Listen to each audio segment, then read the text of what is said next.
Mondialisation, globalization, al-hawlama.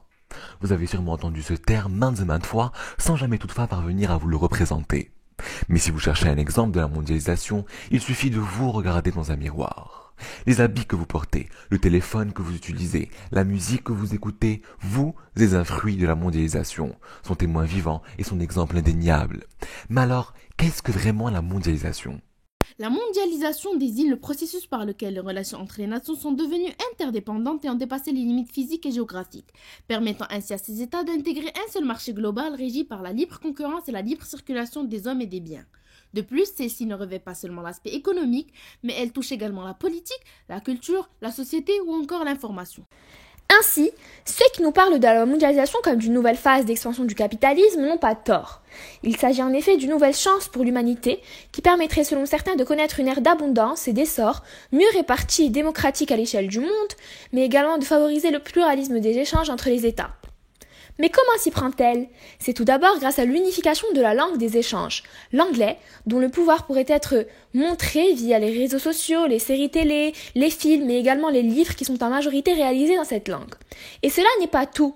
Il ne faudrait surtout pas omettre la suprématie du dollar, principale monnaie utilisée dans ces échanges internationaux, sans oublier la montée en puissance du marché libéral qui a permis aux flux financiers et monétaires de spéculer massivement et immédiatement à l'échelle du globe et sans restriction. De plus, ce phénomène a été favorisé par les différents progrès connus depuis le siècle dernier. D'une part, les innovations dans le transport, comme la containerisation, offrent des avantages décisifs quant au transport des marchandises, favorisant ainsi des flux commerciaux continuels et conséquents. D'une autre, les nouvelles technologies et moyens de communication, Internet par exemple, jouent un rôle primordial dans la transmission de l'information plus rapide et efficace que jamais.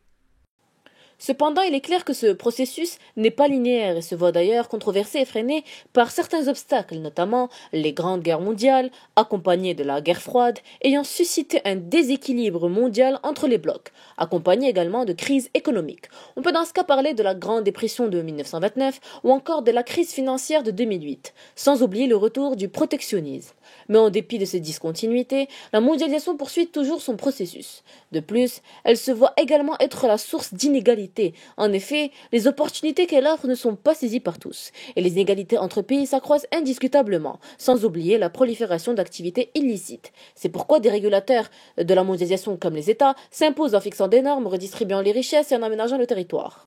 Par conséquent, la mondialisation est en train de se mettre en retrait en faveur de la glocalisation, un concept alliant les tendances globales aux réalités locales, en concevant des produits ou des services pour bénéficier au marché local, tout en étant assez développés pour être distribués mondialement. Reste à savoir dans quelle mesure ce processus perdurera en ce début du XXIe siècle et à quel espace il bénéficiera le plus.